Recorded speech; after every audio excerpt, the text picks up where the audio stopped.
자, 이번에는 나만의 책 만들기 프로젝트에 있는 윤곽선 문책을 만들어 보도록 하겠습니다. 이 윤곽선 문책은 육쪽으로 된 형태로 윤곽선과 문의 형태가 같이 연결되어서 아이들이 브레인스토밍 과정을 통해서 자신의 이야기를 창의적으로 만들 수 있는 책의 형태입니다. 먼저 선생님들이 만든 책을 한번 살펴보도록 하겠습니다. 저희가 티칭 샘플이라고 하는데요. 아이들이 만드는 것처럼 선생님도 미리 어떤 책을 만들 것인지 미리 만들어서 수업 주제와 연결되거나 꼭 그렇지 않더라도 한 권의 책을 만들어서 보여주면 아이들이 오늘은 우리가 저런 책을 만들 거구나, 저런 형태의 저런 정도의 내용이 들어가겠구나 하고 예측하게 됩니다. 지금 선생님은 남극의 신사 펭귄에 대한 이야기책을 만들었고요. 또 다른 선생님이 만든 티칭 샘플을 보도록 하겠습니다.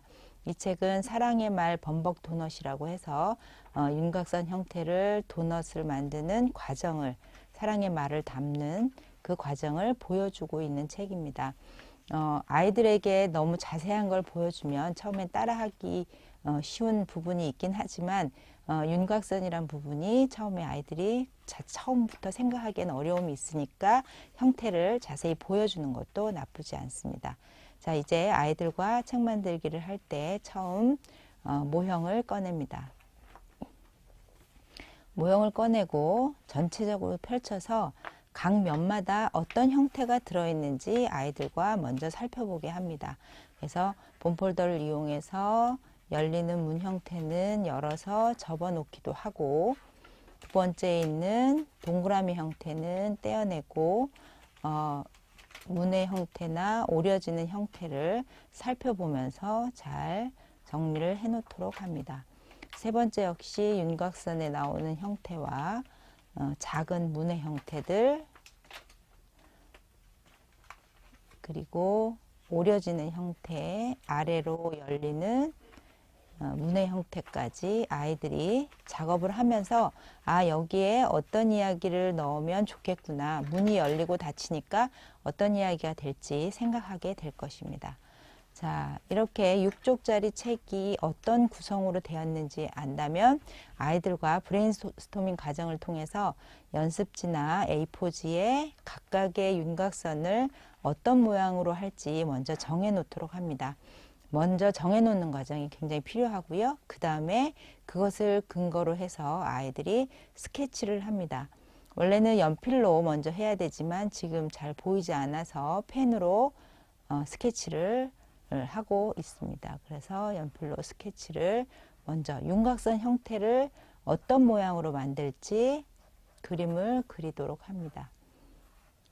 이렇게 할 때 레이아웃이라고 하는데 아이들이 책에는 그림과 글이 있다는 것을 알 수 있도록 그림 자리를 스케치하는 것 외에 글 자리를 잡아 놓도록 합니다. 그래서 양옆에 밑줄을 통해서 여기에 글이 들어간다라고 아이들이 먼저 이렇게 정해 놓도록 합니다. 이런 과정을 통해서 각각의 면에 알맞은 그림과 글자리를 다 정해 놓도록 합니다. 그런 다음에 스케치가 다 끝났으면 이제 각각 색칠을 해 나가도록 합니다. 아이들은 보통 사인펜을 많이 사용하려고 하지만 사인펜은 베어나기 때문에 사인펜보다는 색연필로 색칠을 했을 때 더 잘 나타낼 수 있을 것입니다. 이렇게 한 칸 한 칸 색칠을 그려 나갑니다. 그리고는 그 면에 해당되는 그림과 어울리는 글을 써나가면 됩니다. 그래서 문 안에 글을 넣을 수도 있고 모양 양옆으로 글을 써나갈 수 있습니다. 그래서 꼭 글을 잘 정리해서 보여주도록 합니다. 이렇게 다 끝났으면 그 다음에 표지 부분을 합니다. 표지를 할 때도 윤곽선 모양과 어울리도록 하고 그에 어울리는 그림과 제목을 잘 표시하도록 합니다. 꼭 작가 이름도 넣고 출판사로 넣어서 책을 완성하도록 합니다. 자, 이렇게 해서 아코디언 윤곽선 문책을 마무리하게 될 것입니다. 자, 이 책은 처음부터 6쪽짜리 책을 할 때 아이들이 윤곽선이나 문이나 생각을 해야 될 게 너무 많아서 이렇게 좀 처음 책 만들기를 하거나 어린 연령일 경우는 선생님이 이렇게 반으로 나눠서 4쪽 책으로 응용하셔도 됩니다.